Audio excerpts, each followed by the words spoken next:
이남현 목사님께서 가이사 앞에 서야 하리라 라는 제목으로 말씀 증거해 주시겠습니다.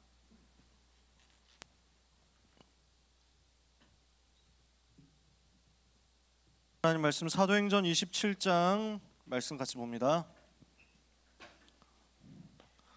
우리 교재에는 10절부터 나와 있는데 27장 9절부터 25절까지 같이 읽어보겠습니다. 사도행전 27장 9절에서 25절까지. 사도행전 27장 9절은 자막이 안 나올 가능성이 높죠. 그래서 사도행전 27장 9절부터 25절까지 찾으셨으면 한 절씩 교독하겠습니다. 여러 날이 걸려 금식하는 절기가 이미 지났으므로 항해하기가 위태한지라 바울이 그들을 권하여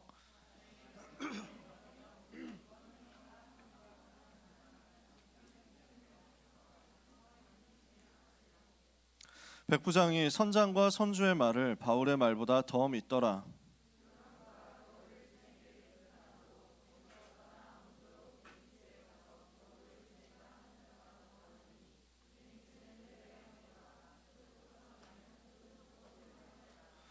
남풍이 순하게 불매 그들이 뜻을 이룬 줄 알고 닻을 감아 그레데 해변을 끼고 항해하더니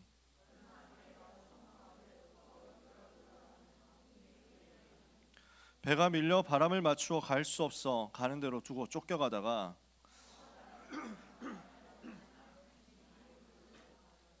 끌어올리고 줄을 가지고 선체를 둘러 감고 스르디스에 걸릴까 두려워하여 연장을 내리고 그냥 쫓겨가더니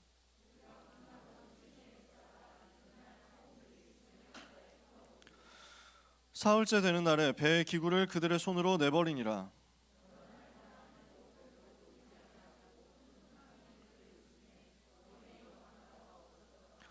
여러 사람이 오래 먹지 못하였음에 바울이 가운데 서서 말하되 여러분이여 내 말을 듣고 그레데에서 떠나지 아니하여 이 타격과 손상을 면하였더라면 좋을 뻔하였느니라.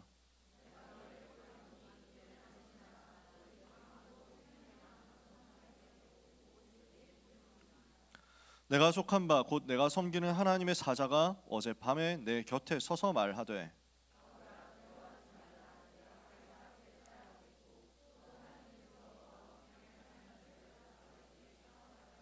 같이 읽겠습니다. 그러므로 여러분이여 안심하라. 나는 내게 말씀하신 그대로 되리라고 하나님을 믿노라. 아멘. 우리가 아까 전에도 찬양했습니다만 오늘 제목 가이사 앞에 서야 하리라 말씀입니다. 우리가 굉장히 많이 붙잡고 있는 말씀이기도 하죠. 우리 렘넌트들의 인생 여정이 하나님이 이끄시는 대로 이 속에 있게 될 것입니다. 그래야 세계복음을 할 수 있기 때문이죠. 오늘 귀한 모든 하나님의 자녀들, 이 자리에서 예배드리는 또 온라인에서 예배드리는 모든 렘넌트와 전도자들 가이사 앞에 서는 응답을 받으시기 바랍니다. 그러려면 언약을 굳게 붙잡고 이 언약을 개인화하는 응답을 받아야 됩니다. 하나님께서 주신 근본적인 언약이 있습니다. 어떤 언약입니까? 우리 주님이 우리에게 주신 언약입니다. 마태복음 16장 16절 주는 그리스도시요 살아계신 하나님의 아들이십니다. 무슨 말입니까? 예수님이 인간의 힘으로 해결할 수 없는 죄와 사탄과 지옥이라는 근본 문제를 해결하셨다는 겁니다. 이게 우리가 붙잡을 언약의 핵심이죠. 원래 인간은 어떻습니까? 하나님의 형상대로 지음받았기 때문에 하나님과 함께 해야만 살 수 있습니다. 창세기 1장 27절 하나님이 자기 형상 곧 하나님의 형상대로 사람을 창조하시되 남자와 여자를 창조하시고 하나님이 1장 28절 그들에게 이르시고 그들에게 복을 주시며 그들에게 이르시되 생육하고 번성하라 땅에 충만하라 땅을 정복하라 공중의 새와 바다의 고기와 땅에 움직이는 모든 생물을 다스려라. 그렇게 하나님과 함께 할 때 모든 복을 누릴 수 있는데 인간이 하나님 떠나버렸단 말이에요. 무엇 때문에 떠났습니까? 죄로 인해서 하나님을 떠난 겁니다. 로마서 3장 23절에 모든 사람이 죄를 범하여 하나님의 영광에 이르지 못하더니 그래서 요한복음 8장 44절 인생은 하나님 자녀 대신 마귀 자녀 된 겁니다. 이래서 창세기 3장 1절에서 6절 하나님을 떠나서 지옥 배경 가운데 살아갑니다. 이 속에 있는 인간 절대 행복할 수 없잖아요. 그래서 인생은 하나님 떠난 결과 불신자 상태 멸망 속에 그대로 빠진 겁니다. 태어날 때부터 마귀의 자녀로 살아가면서 마귀의 종노릇 하고 정신의 문제 오고 시달리고 육신의 문제 오고 시달리고 결국 죽어서 심판을 받고 지옥에 가고 그것으로 끝나지 않고 후손들한테까지 영적인 대물림이 온단 말이죠. 아무리 노력해도 안 되는 이유는 인생이 이 근본 문제 해결을 못하기 때문입니다. 그래서 하나님이 예수님을 그리스도로 보내서 인간이 해결할 수 없는 이 근본 문제를 해결했단 말이에요. 그래서 예수님이 무슨 일을 하셨습니까? 참 제사장으로 오셔서 마가복음 10장 45절 우리를 대신해서 희생의 제물이 되심으로 죄의 저주에서 인간을 건져낸 겁니다. 인자가 온 것은 섬김을 받으려 함이 아니라 도리어 섬기려 하고 많은 사람을 위하여 자기의 목숨을 대속물로 내어주기 위함이니라. 예수님이 오셔서 무슨 일을 하셨습니까? 요한일서 3장 8절 죄를 짓는 자는 마귀에게 속하나니 마귀는 처음부터 범죄함이라. 하나님의 아들이 나타나신 것은 마귀의 일을 멸하려 하심이라. 이걸 단번에 꺾어버렸다고요. 마귀의 일을 단번에 멸하시고 마귀의 일을 멸하시고 마귀에게서 우리를 건져내셨어요. 하나님 떠나서 지옥 배경 속에 있는 우리를 위하여 하나님 만나는 길을 열었어요. 요한복음 14장 6절에 예수께서 이르시되 내가 곧 길이요 진리요 생명이니 나로 말미암지 않고는 아버지께로 올 자가 없느니라. 그래서 참 제사장으로 죄 문제 해결하시고 참 왕으로 사탄의 권세 꺾으시고 참 선지자로 하나님 만나는 길을 여셨어요. 그러니까 어떻게 됩니까? 그 예수 그리스도를 만나서 마음속에 영접하는 순간 어떻게 됩니까? 모든 문제 해결되는 겁니다. 이게 성경이 말씀하고 있는 복음의 근본 언약이죠. 그래서 우리가 붙잡을 근본 언약이 뭡니까? 예수가 그리스도, 모든 문제 해결자, 그겁니다. 그래서 예수 그리스도께서는 십자가에서 모든 문제를 다 끝내버렸습니다. 요한복음 19장 30절에 다 이루었다 그러셨죠. 누구든지 이 왕이요 제사장이요 선지자 되신 그리스도, 모든 문제 해결하신 그리스도 되신 예수님을 마음속에 영접하면 어떻게 됩니까? 하나님의 자녀가 되잖아요. 그래서 예수 그리스도 영접한 하나님의 자녀에게는 신분과 권세가 와 있습니다. 모든 문제 해결되었기 때문에 하나님의 자녀로서 성령께서 내주하시고 성령께서 인도하시고 성령께서 역사하시는 신분 세 가지가 와 있습니다. 하나님의 자녀에게는 사탄의 권세 꺾고 주의 천사 동원되고 하늘 배경 누리고 세계를 정복하는 권세가 와 있습니다. 우리는 불신자 상태에서 빠져나와서 하나님 자녀의 신분과 권세 얻은 하나님의 자녀입니다. 왜요? 요한복음 1장 12절 그 예수 그리스도께서 내 마음속에 주인으로 내 속에 들어오셨기 때문에, 영접했기 때문에, 이게 근본 언약입니다. 예수님은 십자가에서 모든 문제 해결하셨습니다. 우리에게 남은 건 뭐냐면 사도행전 1장 8절 오직 성령 충만 받고 권능 받아서 땅끝까지 이 복음을 전달하는 그겁니다. 이것만 하면 돼요. 우리 랩런트들 그래서 공부에 부담 절대 가지지 마세요. 대학을 어디 갈 거냐 이것도 부담 가지지 마세요. 우리가 할 건 세계복음화밖에 없습니다. 세계복음화만 하면 돼요. 그래서 우리에게 주신 언약이요, 딱 두 가지로만 정리하자면 요겁니다. 그리스도와 세계복음화입니다. 그리스도께서 내 모든 문제 해결하셨거든요. 그러니까 우리의 인생은 끝났어. 우리 인생은 더 이상 염려할 게 없어. 그리스도께서 끝냈으니까. 그 그리스도께서 내 안에 계시니까 내 인생 염려할 거 없다고. 우리가 고민할 거는 세계복음 하나밖에 없어요. 이것만 하면 돼요. 요 근본 언약이 바울이라는 사람에게 임한 겁니다. 그 사건이 사도행전 9장 1절에서 15절에 나오죠. 원래 예수 믿는 사람들 굉장히 핍박하고 박해하던 사람이었거든요. 예수 믿는 사람을 잡아 가둬서 재판에, 종교 재판에 넘기고 처형하도록 밀었던 사람이거든요. 근데 다메섹이라는 동네까지 가가지고 예수 믿는 사람을 없애겠다 하고 쳐들어가다가 그 길에서 부활하신 주님을 만난 거예요. 부활하신 주님이 영광의 빛으로 바울에게 임하셨어요. 아까 전에 찬양했던 그 내용 그대로입니다. 죄인 중에 괴수고 핍박자였던 바울이, 자기 고백이잖아요. 영광의 빛으로 임하신 그리스도 예수님을 만났다. 그래서 인생 변화된 겁니다. 빛 되신 그리스도, 생명의 빛 되신 그리스도, 영광의 빛 되신 그리스도, 영원한 빛 되신 그리스도께서 그 빛으로, 해보다 더 밝은 빛으로 바울에게 나타나셨습니다. 바울이 깜짝 놀라서 쓰러지거든요. 말 타고 가다가 말에서 떨어졌어요. 쓰러졌어. 음성이 들립니다. 사울아, 사울아, 네가 왜 나를 핍박하느냐? 주여 누구십니까? 그랬더니 나는 네가 핍박하는 예수다. 여기서 바울 인생이 답이 난 겁니다. 아, 내가 핍박하고 박해하고 무너뜨리려고 했던 그 예수가 바로 그리스도였구나. 예수님이 그리스도 모든 문제 해결자였던 거구나. 이렇게 해서 인생이 완전 뒤집어지는 거예요. 그리스도 대신 예수님 만나니까 바울의 인생의 모든 고민, 모든 염려, 모든 갈급함, 모든 갈등 다 무너져 버렸어요. 모든 문제가 끝나버렸어요. 그 예수 그리스도를 만난 바울에게 주님이 이제부터 무엇을 해야 될 것인지를 알려주십니다. 아나니아를 통해서 알려주십니다. 가라, 이 사람은 내 이름을 이방인과 임금들과 이스라엘 자손들에게 전하기 위하여 택한 나의 그릇이다. 뭐예요? 바울에게 이 근본 언약이 개인화되는데 영광의 빛으로 임하신 그리스도를 만나서 모든 문제 해결받고 나니까 이방인과 임금들과 이스라엘 자손들에게 예수 이름 증거하기 위해서 내가 선택받았구나. 세계복음화로 바로 눈이 열렸다고요. 그리스도와 세계복음화라는 언약이 체험되는 순간이에요. 이렇게 체험되고 나니까 그 다음에 나오는 게 여정입니다. 사도행전 19장 21절, 중요한 많은 여정들이 있었습니다만 시간이 다 없으니까 얘기 못하고 뭘 봅니까? 이방인 이스라엘 자손들 임금들 여기에 가서 복음 전해야 되겠는데, 세계복음화 해야 되겠는데, 이걸 위해서 하나님이 나를 오늘 어디로 보내기를 원하시느냐? 내가 로마도 보아야 하리라 깨달은 겁니다. 사도행전 19장 21절에 중요한 엄청난 역사 일으키고 난 뒤에 하나님이 바울에게 깨닫게 하시고 보여주게 하시고 보이게 하시고, 그래서 바울이 고백하게 하십니다. 바울이 이 일이 있은 후에 바울이 마케도니아와 아카야를 거쳐 예루살렘에 가기를 작정하고 이르되 내가 거기에 갔다가 후에 로마도 보아야 하리라. 나는 로마로 가야 되겠구나. 로마 복음화 해야 되겠구나. 이 답이 난 겁니다. 로마에 뭘 전해야 됩니까? 로마에 전달할 해답의 내용도 답이 완전 정리가 된 겁니다. 로마서 1장 16절 17절, 로마도 보아야 하리라 한 바울이 기록해서 써서 보낸 편지가 로마서죠. 지난주 강단 아닙니까? 뭘 얘기했습니까? 내가 복음을 부끄러워하지 아니하노니 이 복음은 모든 믿는 자들에게 구원을 주시는 하나님의 능력이 됨이라.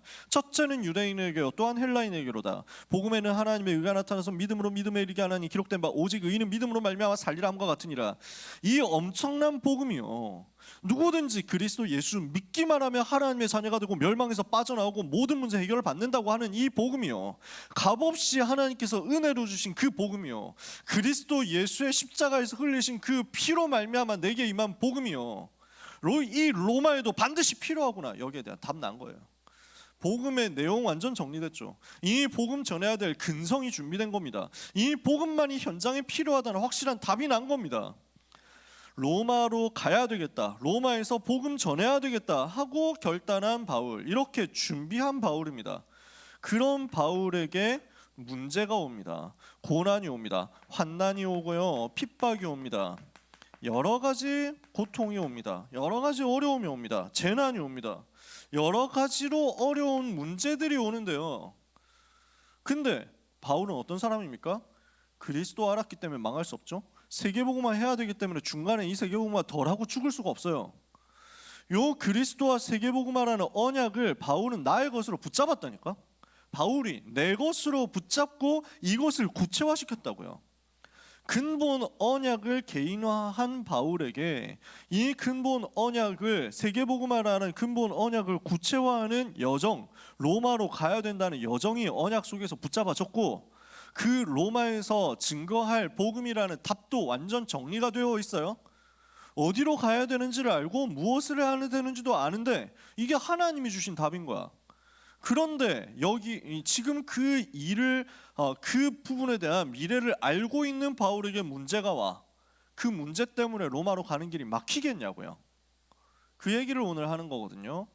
여러분이 세계복음화에 대한 언약 붙잡잖아요. 그러면 이번 3월 모의고사 결과가 어떻게 나왔든지 그 3월 모의고사는 여러분을 방해할 수가 없다는 말이에요. 고3 랩런트들 알겠습니까? 속지 마세요. 그러므로 절대 속지 마라. 지난주에 그 얘기한 것 아닙니까?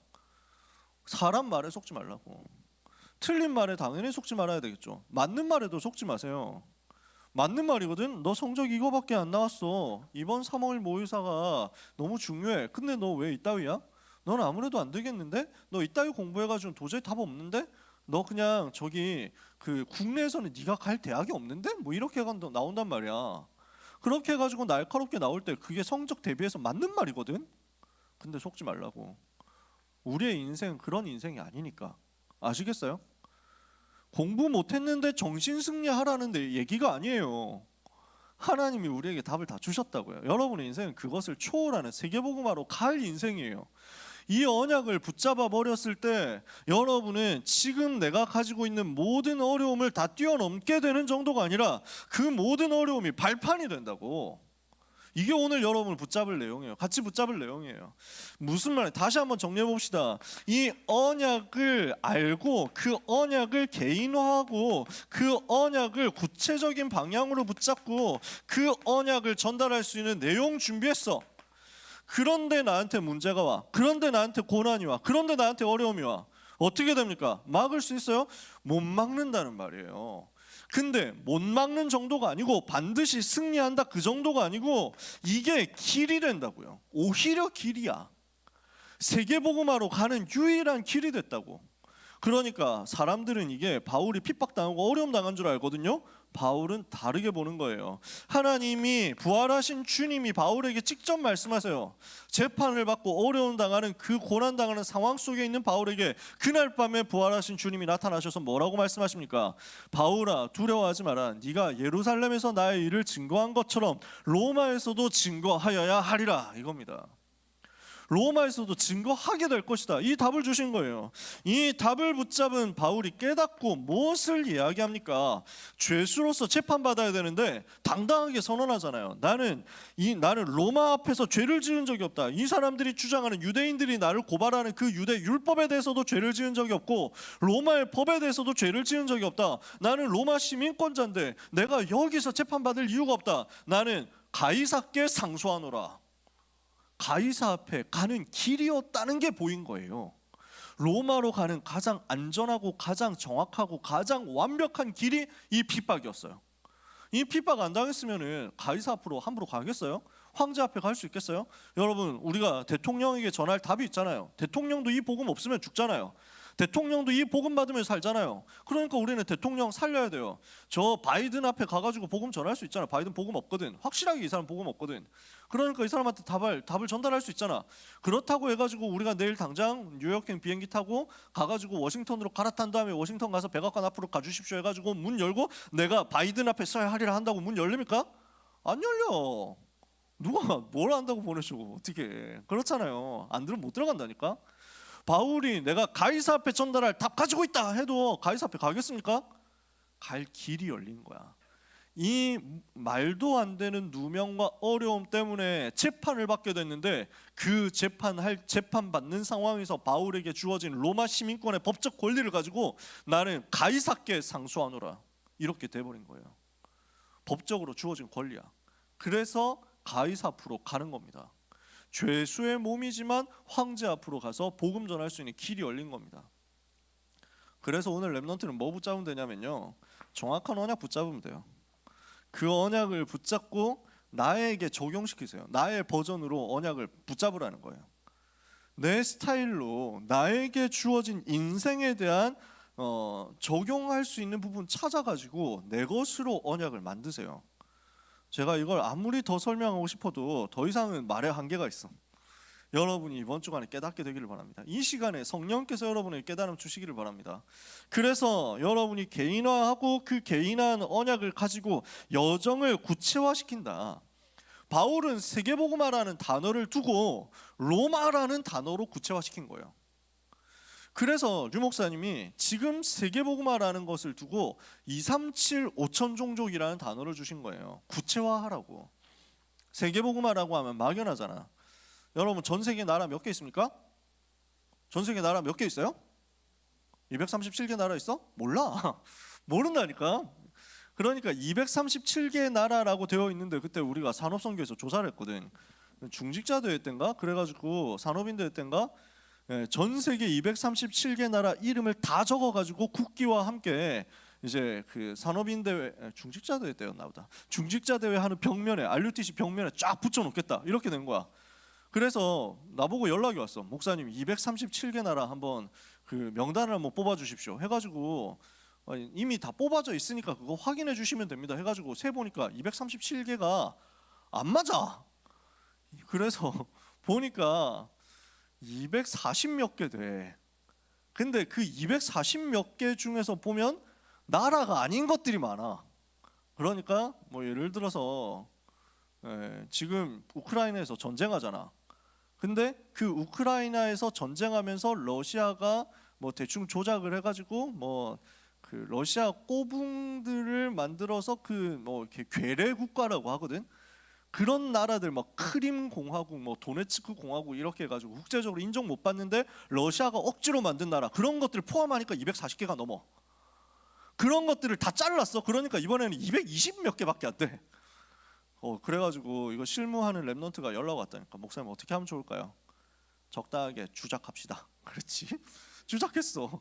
그래서 적당하게 저희 막 이래가지고 대충 이 정도는 자르고 나머지 어떻게 할까요? 잘라 이래가지고 237 이러고 붙였다니까. 그러면 유 목사님 이걸 몰라가지고 이랬습니까? 아니에요. 모르겠어요. 제가 안 물어봐서 모르겠는데 안 여쭤봐서 모르겠는데 어디서 237이라는 숫자가 나왔지 했는데 네이버 검색했나? 네이버에 나라가 뭐 전 세계 나라 몇 개인가요? 답 237개입니다. 뭐 이래가지고 나왔는지 어쩐지 모르겠어. 5천 종족이라는 것도 플러스 마이너스 되게 많아요. 적게 잡으면 3천, 많게 잡으면 8천 뭐 이렇게도 얘기합니다.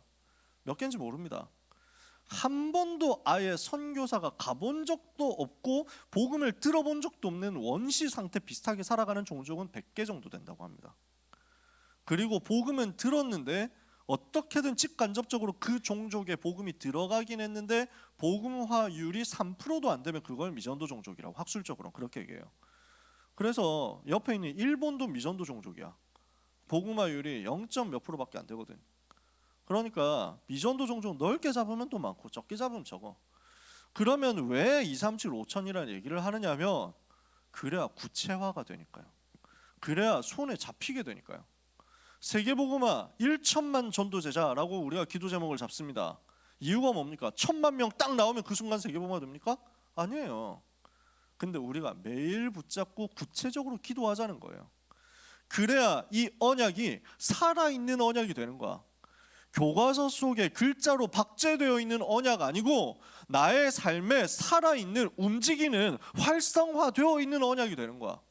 그걸로 여러분의 것을 붙잡으시라는 거예요. 내가 살려야 될 강대국이 어딘가, 내가 복음 전해야 될 서밋 현장은 어딘가, 내가 살려내야 될 분야가 어딘가, 이걸 가지고 구체화시키세요. 그리고 이걸 두고 복음의 내용 준비하고 있으면요, 하나님은 여러분이 가지고 있는 영적인 비밀과 여러분이 가지고 있는 지적인 비밀이 합쳐져 가지고 세계복음화로 갈 수 있는 응답의 완벽한 길을 열어놓으실 겁니다. 여러분에게 길 열어놓고 이끌어 가실 겁니다. 그러면 그 길로 들어가면 돼요. 그 길이 어떤 경우에는 축복처럼 보이고 어떤 경우에는 환난처럼 보입니다. 어떤 경우에는 굉장한 응답으로 보이고 어떤 경우에는 굉장한 핍박으로 환난으로 보입니다. 아니에요. 속지 말고 그 여정 가면 돼요. 바울이 그 여정 들어간 거예요. 그 속에서 우리가 세상 살아가는 가운데 여러 가지 희한한 일들 많이 만날 수 있습니다. 그 여정을 가는 가운데서요, 바울이 지금 감옥에 들어가게 됐거든요. 감옥은 누가 갑니까? 죄인 가는 곳 아닙니까? 근데 바울은 죄인도 아니고 복음 전하는 데 들어갔단 말이에요. 누명 쓴 자들이 시대마다 복음 전한다는 이유로 감옥에 들어가고 이단이라는 이유로 감옥에 들어가고 핍박받고 조롱당하고 심지어 처형당하고 이랬어요. 없었던 일이냐? 지금까지 교회 역사에 늘 있었던 일이에요. 감옥에 누명 쓰고 들어갈 수도 있다. 그러면 이게 복음을 막을 수 있습니까? 못 막는다니까? 오늘 우리는 붙잡아야 됩니다. 왜 우리를 어렵게 만듭니까? 왜 이 유대 사람들이 바울을 감옥에 집어넣었습니까? 이 사람들이 숫자가 많아. 숫자가 많거든. 다수야. 그러니까 그 다수가 힘을 가지고 있어. 민주주의 사회는 특히 더 그렇잖아. 숫자 많으면 끝이거든. 근데 틀린 다수의 힘을 가지고 올바른 소수를 핍박하는 것처럼 보이지만 끝까지 이길 수 있습니까? 못 이긴다니까. 결국에는 진리가 승리하게 되어 있어. 그래서 여러분이 붙잡을 건 뭐냐면요, 우리가 잠깐 있다가 없어질 그 핍박을 두고 눈에 보이는 것을 기준으로 방해하는 세상 앞에 설 것이냐, 그 세상의 눈치를 보면서 세상 앞에서 비굴해질 것이냐, 아니면은 영원한 복음의 비밀을 가지고 영원한 전도의 작품을 남기도록 우리에게 영원한 배경으로 역사하시는 하나님 앞에 설 것이냐, 이거예요. 여러분, 세상 앞에 서시겠습니까? 하나님 앞에 서시겠습니까? 우리는 이거 결단하면 됩니다. 이게 지금 바울이 붙잡은 내용이었어요. 한 번만 복음 거절하면 된다, 한 번만 예수가 그리스도라고 부인하면 된다 라고 할 때 지금까지 세계 살렸던 사람들은 단호하게 노라고 대답했어요. 우리는 이 일에 대하여 두말을 할 필요가 없습니다. 그래서 타협 없다 이거예요. No compromise. 타협 없어요. 우리는 이 어떤 문제에 대해서도, 사탄이 공격하는 어떤 유혹과 핍박에 대해서도 세상 앞에 서지 않아요. 고집부리라는 얘기가 아닙니다. 사람들 앞에 떼쓰라는 얘기가 아닙니다. 그래서 맨날 싸우자 이렇게 해가지고 막 기세등등하게 있어가지고 맨날 막 이렇게 투덜대라는 얘기가 아닙니다. 모든 것 다 양보해도 돼요. 손해봐도 괜찮아. 다 들어줘. 다 양보하고 다 수용하고 다 추원하고. 근데 복음에 대해서는 우리는 절대 양보 못하는 거예요. 이게 우리의 캐릭터가 됐으면 좋겠어요. 우리 모든 고등부와 우리 모든 렘넌트의 캐릭터가 됐으면 좋겠어요. 하나님 앞에 서시라. 세상 앞에서 비굴해지지 말고. 이건 지금 당장 결심할 수 있습니다. 왜냐? 지금 당장 많은 학원에서 여러분을 부르고 있거든요. 지금 당장 많은 학교 현장에서 여러분을 그렇게 속이고 있거든요. 많은 친구들이 여러분을 가지고 유혹할 겁니다. 놀러 가자고 유혹할 겁니다. 여행 가자고 유혹할 겁니다. PC방 가자고 할 겁니다. 예배가 그렇게 중요해? 뭐 이러면서 얘기할 겁니다. 무슨 교회 뭐 다음 주에도 가면 되지. 야 뭐 교회 뭐 야 솔직히 뭐 그런 거 너 믿냐? 뭐 이러면서 막 나올 겁니다. 야 그런 뭐 하나님 같은 게 너 뭐 입시를 도와주는 줄 아냐? 뭐 이러면서 많은 선생님들이 그럴 겁니다.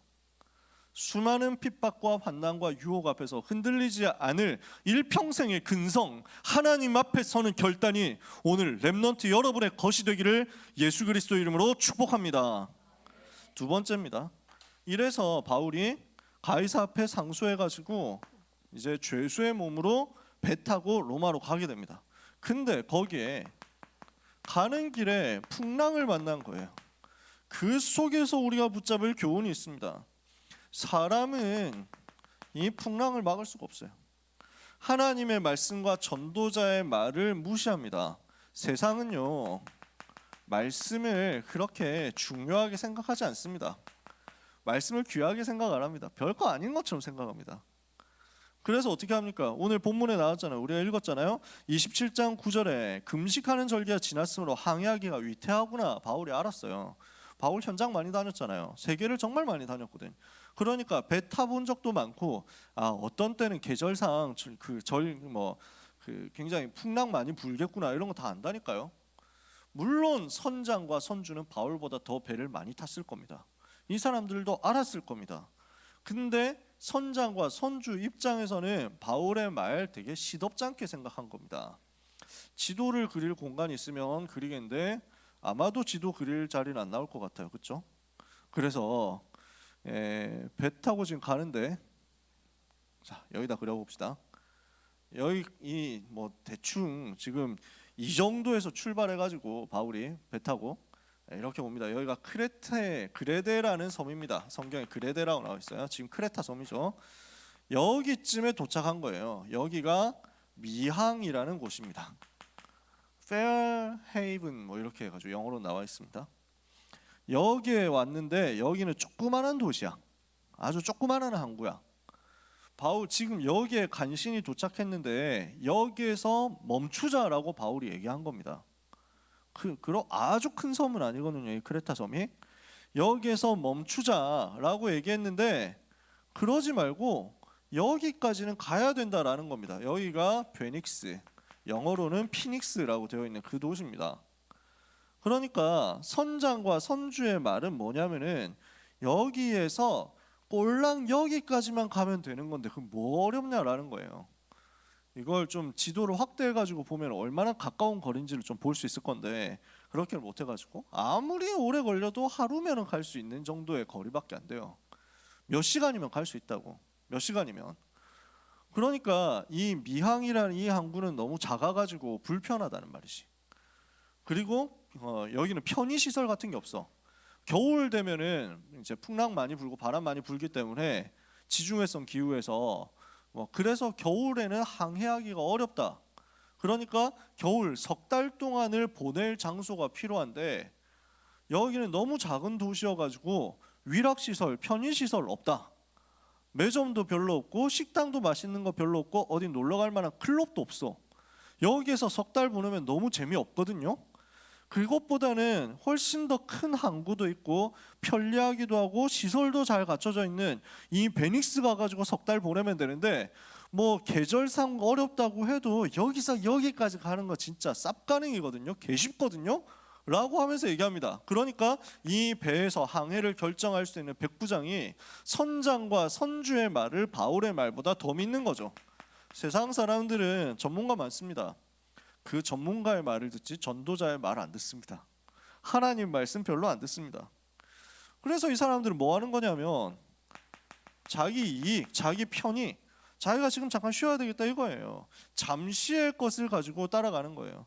이걸 두고 다수결로 간 겁니다. 그러니까 뭐라고 되어 있습니까? 12절에 그 항구가 겨울을 보내기 불편하고 거기서 떠나 아무쪼록 베닉스에 가서 겨울을 지내자 하는 자가 더 많다 그랬잖아요. 다수결. 이렇게 가지고 사람들은 이걸로 결정합니다. 전문가 말 듣죠. 다수결 말 듣죠. 하나님 말씀 안 듣죠. 세상 사람들 그렇게 살아가요. 그러니까 잠깐은 성공한 것처럼 보입니다. 그래서 13절에 남풍이 순하게 불매 그들이 뜻을 이룬 줄 알고 닻을 감아서 그레데 해변을 끼고 항해했다. 잠깐은 돼요. 근데 지나가면은 문제 오는데요. 갑자기 광풍이 몰아치는 겁니다. 전혀 생각지도 못한 타임에. 그래서 길 잃어버리죠. 과학적 방법으로도 해결이 안 됩니다. 어떤 인간의 방법으로도 해결이 안 됩니다. 아무리 노력해도 세상 지식을 가지고도 노력을 가지고도 해결이 안 됩니다.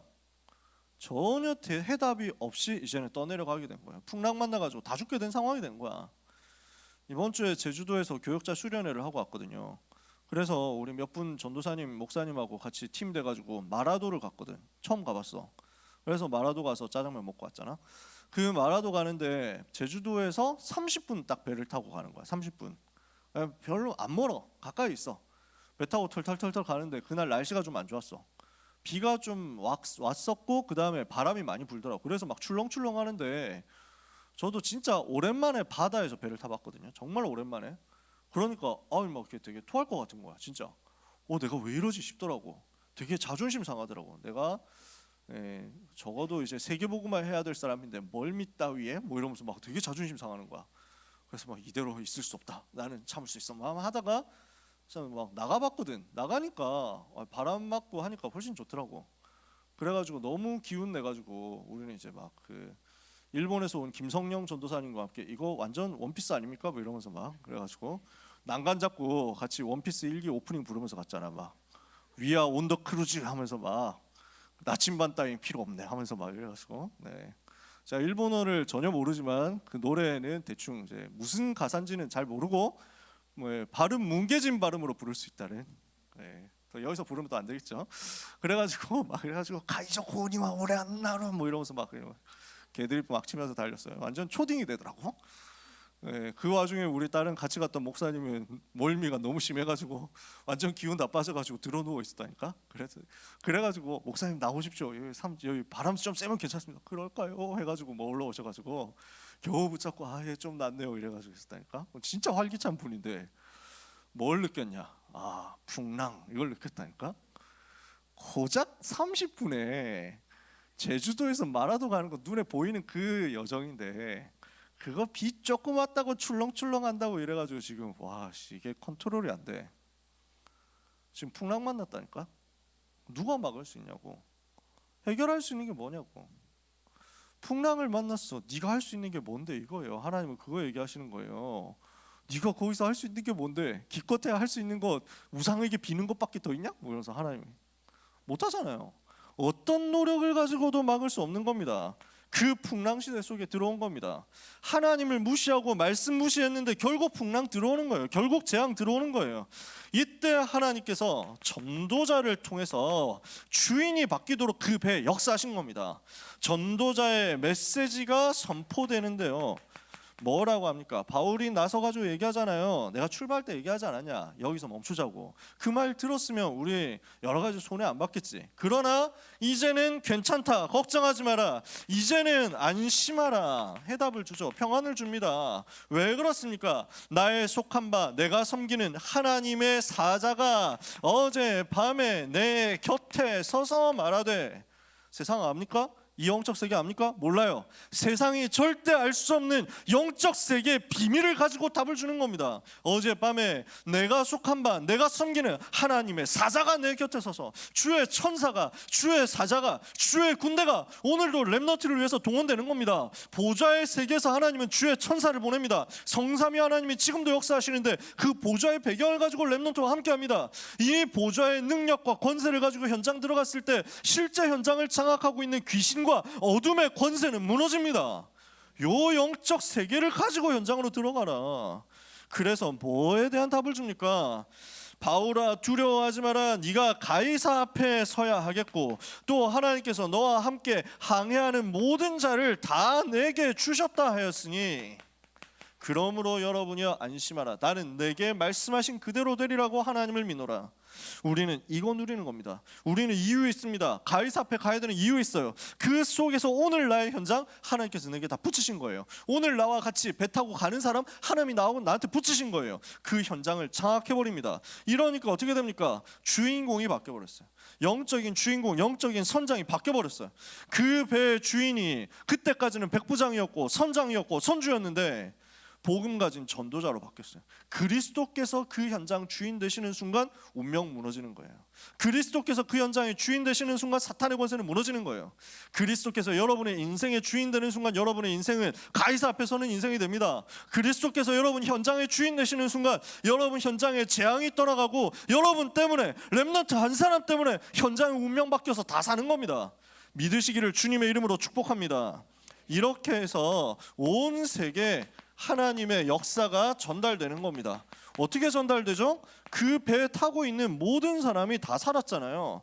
백부장을 비롯한 배를 탔던 사람 276명이 있었거든요. 이 사람들이 다 살아났어요. 다 살아나서 석 달 동안 멜리데라는 섬에서 다음 배가 올 때까지 기다리면서 겨울을 났어요. 그 석 달 동안 뭐 했을까요? 바울과 함께 있으면서 뭐 했을까요? 바울 팀과 함께 있으면서 뭘 했을까요? 분명히 나옵니다. 멜리데 도착하자마자 바울이 독사에 물렸는데 그 뱀에 물렸는데도 살아났습니다. 그 섬의 가장 높은 사람의 아버지가 병들어가지고 죽게 되는데 바울이 가서 기도하니까 살아났습니다. 기적 딱 두 가지만 있어도 다 알게 됩니다. 풍랑 만난 가운데서도 바울의 말 듣고 나니까 다 살았잖아요. 섬에 와서 보니까 이 섬에 있는 사람들까지 살리잖아요. 여기 있는 사람들 알게 됩니다. 답이 나는 겁니다. 복음이 이런 것이구나. 예수가 그리스도란 말이 이 말이구나. 이 사람들이 흩어져 가지고 곳곳으로 들어가겠죠. 백부장, 선장, 선주뿐만 아니라 여기 타고 있었던 승객들, 여기 타고 있었던 무슨 장사하는 사람들 다 흩어질 거 아니에요. 어디로 들어가겠습니까? 복음 운동하는 시스템이 있는 그곳으로 들어가지. 핍박자들도 깨닫게 됩니다. 야, 그렇게 없애려고 했는데 끝까지 살아남는구나. 그 현장 앞에 증거되는 겁니다. 그리고 어디에 증거됩니까? 로마에게, 그리고 가이사에게 증거되는 겁니다. 결국 어떻게 됩니까? 250년 만에 로마를 정복하는 역사가 일어납니다. 바울이 로마에 도착한 게 AD 61년에서 63년 그 사이라고 봅니다. 정확하게 250년이 지난 AD 313년에 콘스탄티누스 왕제는 항복하고 기독교를 로마의 종교로 인정합니다. 그리고 본인이 크리스찬이 됩니다. 로마가 복음 앞에 무릎을 꿇는 거죠. 이렇게 해서 전 세계에 전달돼서 우리한테까지 온 겁니다. 그러면 우리는 뭘 하면 됩니까? 오늘 이 시간 우리가 깨달아야 될 게 있습니다. 기도는요, 보좌를 움직이는 것이라는 사실입니다. 우리 렘넌트 여러분, 이것 마음속에 붙잡게 되기를 축복합니다. 기도를 가지고 우리는 보좌를 움직인다. 마가복음 16장 19절에서 20절에 주 예수께서 말씀을 마치신 후에 하늘로 올려지사 하나님 보좌에 앉으시니라. 제자들이 나가 두루 전파하는데 주께서 함께 역사하사 그 따르는 표적으로 말씀을 친히 확실히 증거하시니라. 요한계시록 8장 3절에서 5절에 그래서 보좌에 앉으신 주님께 주의 천사가 동원되어 가지고 심부름해서 기도의 응답을 전달하는 그 일을 하는 게 뭡니까? 기도란 말이에요. 우리가 기도할 때 우리의 기도를 천사들이 가지고 가서 보좌 앞에, 하나님 앞에 가지고 갑니다. 보좌에서 임하는 그 응답이 주의 천사를 통해서 우리에게 전달됩니다. 지금도 벌어지는 일입니다. 기도는 보좌를 움직입니다. 기도는 우주를 움직입니다. 왜? 우주는 하나님이 만드신 거니까요. 그 하나님이 만드신 우주 속에서 빌립보서 3장 21절 만물을 복종하게 하는 예수 이름의 권세 가지고 기도하잖아요. 그러니까 마태복음 28장 18절에서 20절 하늘과 땅의 모든 권세 가지신 그리스도께서 나와 함께 하시는 그 역사가 나타나는 거거든요. 그러니까 기도는 우주를 움직이는 거예요. 그러니 세상, 그러니 사람 당연히 움직일 수 있죠. 어떻게 세상을 움직입니까? 창세기 45장 1절에서 8절 하나님께서 요셉 한 사람 때문에 애굽이 살고 파라오가 살고 애굽 주변에 있는 모든 나라가 다 살도록 만들었어요. 사도행전 28장 30절 31절 드디어 바울이 로마 들어갑니다. 2년 동안 자기에게 오는 사람을 다 영접하고 주 예수 그리스도와 하나님 나라에 대해서 가르치는데 금하는 사람이 없었다. 이걸로 로마 정복했습니다. 이 일이 렘넌트에게 일어날 겁니다. 기도는 뭐라고요? 기도는 보좌를 움직이고 우주를 움직이고 세상을 움직이는 것이다. 그 힘을 지금 나는 가지고 있다. 아시겠어요? 그 힘이 지금 여러분한테 있다고. 제가 이거 썰 풀고 싶은데 시간 없습니다. 군대에서 보좌의 응답, 그래서 우주를 움직이는 응답, 적어도 비구름 몇 개는 제가 움직이는 응답 가지고 있습니다. 진짜로 저는 이거 말할 수 있습니다. 세상을 움직이는 응답 저는 받았습니다. 아주 작게 1,000원짜리 바나나 우유부터 시작해가지고 수백만 원짜리 응답 다 받아봤습니다. 저는 아직 그릇이 작기 때문에 그 정도까지 딱 현장에서 실제 체험한 거 그 정도입니다. 하나님은 지금도 여러분의 그 이상으로 당연히 역사하시는 거예요. 현장을 살리고 현장을 뒤집고 현장 변화시킬 수 있도록. 그러면 뭘 하면 됩니까? 마지막입니다. 이것을 두고 오늘 여러분 현장에서 기도의 망대를 세우세요. 3월이 끝나기 전에 꼭 이거 하세요. 기도의 망대를 현장에 세우는 것이다. 아시겠어요? 정시기도 시작하시라고요. 말씀 붙잡고 예배 시간에 말씀 붙잡고 다락방하면서 말씀 붙잡고 그리고 현장 들어가서 혼자서 기도할 수 있는 기도의 망대를 세우세요. 하나님, 나와 함께 있는 이 배에 타고 있는 이 반에 있는 모든 사람이 나 때문에 살아나는 전도운동이 일어나도록 성령 충만 주시옵소서 하고 여러분이 학교 현장 가서 기도의 망대 쌓으세요. 그 망대 파수꾼 되세요. 하나님이 여러분에게 기적을 일으키실 것입니다. 오늘 우리 렘넌트들을 통해서 왕들이 살아나고 강대국이 살아나고 세계가 살아나는 역사가 시작되기를 예수 그리스도 이름으로 축복합니다. 옆에 있는 사람을 축복합시다. 당신은 가이사 앞에 설 사람입니다. 기도하겠습니다. 하나님, 우리 렘넌트들을 로마를 보게 하시고 로마에서도 증거하게 하시고 가이사 앞에 서게 하실 하나님을 찬양합니다. 완벽한 말씀의 흐름 속에서 우리가 세계복음화의 여정 가고 있사오니 강대국과 왕들을 살릴 수 있을 만큼 237과 5천 종족 살릴 수 있을 만큼 성령의 능력으로 충만케 되는 오늘 하루와 이번 한 주간이 되게 하여 주시옵소서. 예수 그리스도 이름으로 기도합니다. 아멘.